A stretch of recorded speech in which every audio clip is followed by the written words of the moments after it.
bilang tumatayo presidente ng Republika ng Pilipinas,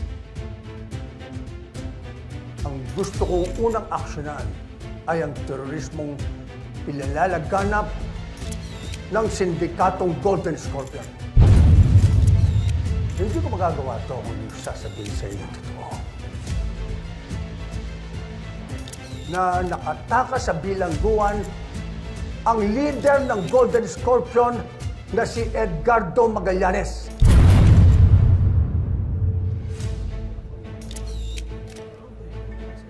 Pero hindi niya nagawang mag-isa to. Katulong niya dito ang anak niya. Ang anak ni Edgardo Magallanes ayang pumatay sa vice-presidente natin. Kaya hanggang ngayon, nandyan sa critical condition ng presidente natin. At dahil din dito sa taong ito,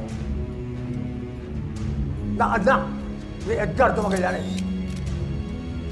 At sa maniwala kayo sa hindi. Matagal na nating kilala ito.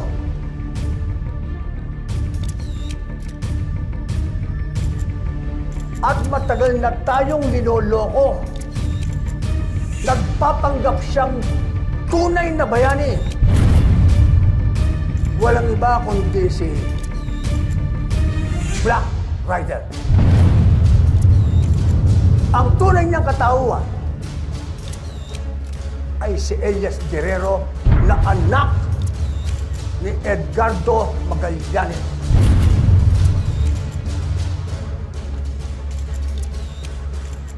Mga kriminal ang magamang ito.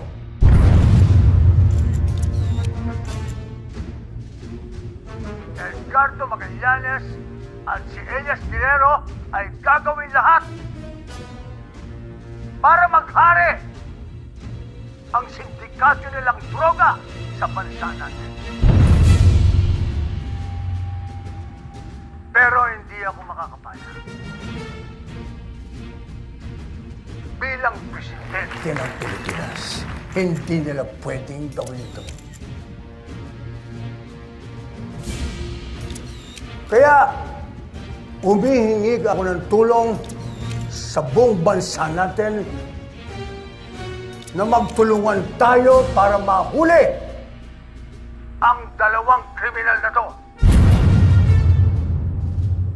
At inaatasan ko sa araw na ito ang buong kapulisan at ang sandatang lakas ng Pilipinas para mahuli kagad ang dalawang puganting ito. Remember, I will do everything in my power para mahuli si Edgardo Magallanes at si Elias Guerrero alias Black Rider.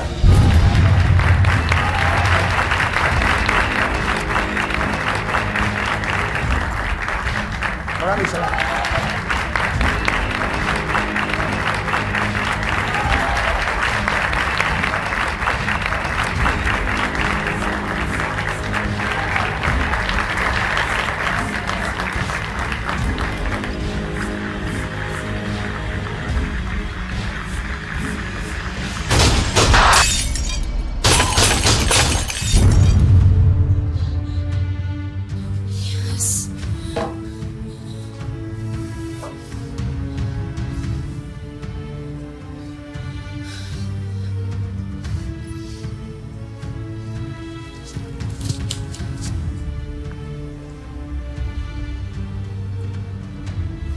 Kaya mo ba akong tulungang kumante?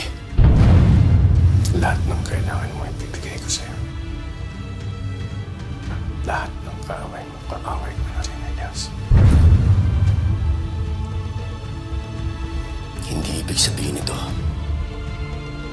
na tinatanggap ko ng ama kita. Hindi rin ibig sabihin ito na Pinapatawad ko na lahat ng mga pagkukulang mo sa amin ng nanay ko. Pero katulad nga ng sinabi mo, Edgardo, hindi na mababago ng tadhana. Natatay kita at anak mo ko. At ikaw lang rin ang pwedeng makatulong sa akin para gantihan ang lahat ng mga taong sumira sa buhay ko. Lahat ng mga taong pumatay sa pamilya at mga kaibigan ko. Naiintindihan. Kaya tinatanggap ko ng alok mong alyansa. Kaya tulungan mo akong gumante. Tulungan mo akong papagsakin silang lahat. Pinapangako ko sa'yo. Kaganti ka. Pabango ka. Ngayon, malakas ang kapangyarihan nila. Nalukmok pang presidente si Villa. Pero handa akong gamitin lahat ng puwersa at kayamanan ng Cortes Contra para sa iyong paghihiganti. Elias Guerrero.